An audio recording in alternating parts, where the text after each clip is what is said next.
As a Christian, naniniwala tayo na mayroong afterlife. It's either sa langit kasama ang Panginoon habang panahon, or habang panahon din kasama mong demonyo sa lawang apoy, kasama yung mga tao na hindi nakasulat ng pangalan sa aklat ng buhay.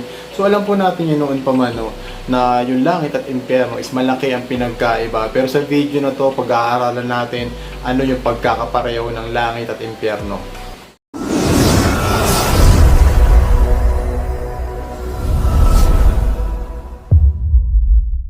Welcome nga pala sa channel na to. This is Jay Walker of Sons of Korah. Kung bago ka dito kapatid, please consider subscribing. Palagi tayo nag-upload dito ng mga godly content tungkol sa Bible, about faith, about practical living, about apologetics, and napakahalaga ng topic natin ngayon kapatid, no. So as a Christian, no, alam natin, unawa natin na merong afterlife, no.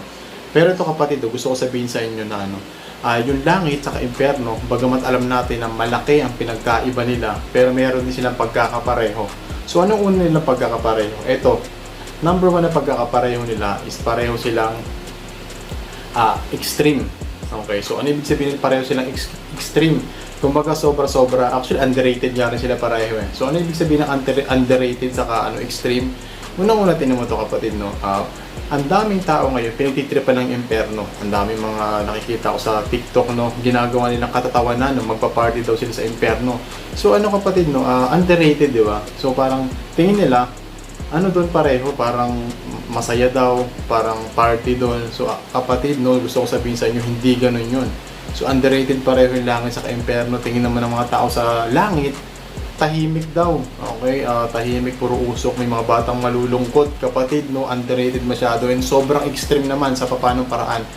Kapatid, ganito, no, si Jesse Duplantis, isa isang evangelist, no, may libro siya, okay, about heaven. Sinabi niya ganito, nung isusulit niya na daw yung nakita niya sa heaven, hindi niya na maalala. Ang sinabi niya na lang ganito, no, isipin mo daw lahat ng magaganda na pwedeng ilagay sa heaven.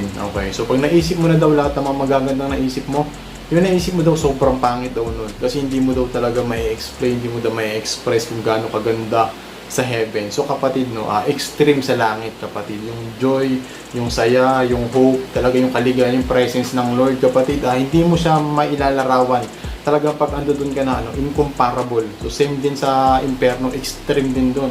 So kung tingin niyo, alam natin, di ba, mainit yung apoy, madilim. Kapatid, pagdating din dun, sabi nga ganito rin, no, isipin mo na daw lahat ng hirap, lahat ng lungkot, lahat ng takot. Okay, yung naiisip mo daw na yan, masaya pa daw yan. Pangalawang pagkakapareho ng langit at impyerno kapatid, ito, merong forever sa kanila. So ayun yun, no? So dito sa mundo, alam natin yung kasabihan na walang forever. Pero kapatid, tandaan po ninyo ito, yung kaluluwa natin, nilikha tayo ayon sa wangis ng Diyos. Meron tayong spirito, meron tayong kaluluwa. So yung spirito natin, eternal. Okay, eternal being po yung ating mga spirito.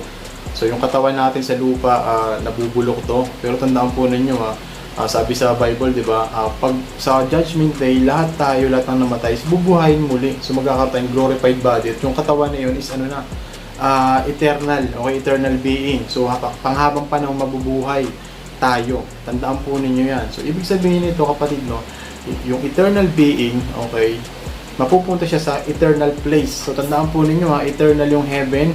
Okay, nasa Bible po yan. Talagang doon nakatira ang Panginoon from beginning hanggang katapusan. Actually, walang katapusan, no? Siya nga yung beginning sa yung end. Sabi ni Jesus yan sa Revelation 22 verse 13. Kaso ito kapatid, no, nasa impyerno naman kapatid, no, forever din doon.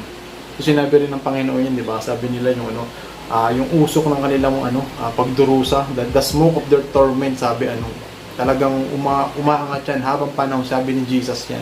So kapatid, isa yan sa pagkakapareho ng langit at impyerno. Pareho silang habang panahon. May forever doon kapatid.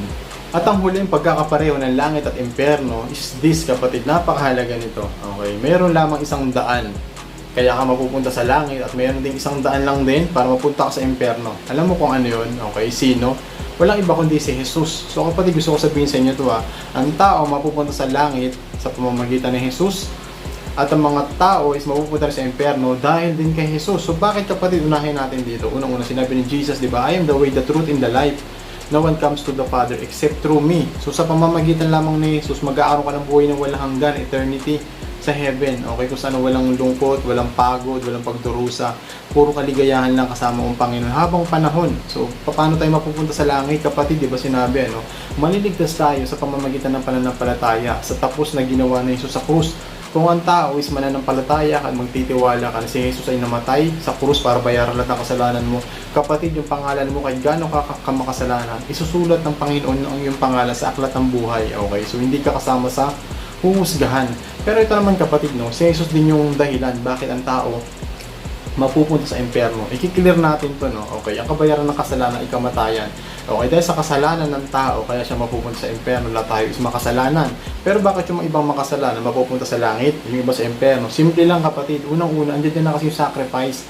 Si Jesus namatay sa krus, yung kordero ng Diyos, di ba? John 3:16, ganun na lamang pag-ibig ng Diyos sa sanlibutan. Binigyan niya kanyang bugtong na anak na si Jesus. So, kapatid, ang tao mapupunta sa impyerno pag na-reject mo si Jesus. So, ayun yung kapatid, no? Alam mo, ayun yun. So, gusto ko sabihin sa inyo, kaya nga sinabi ni Jesus, di ba?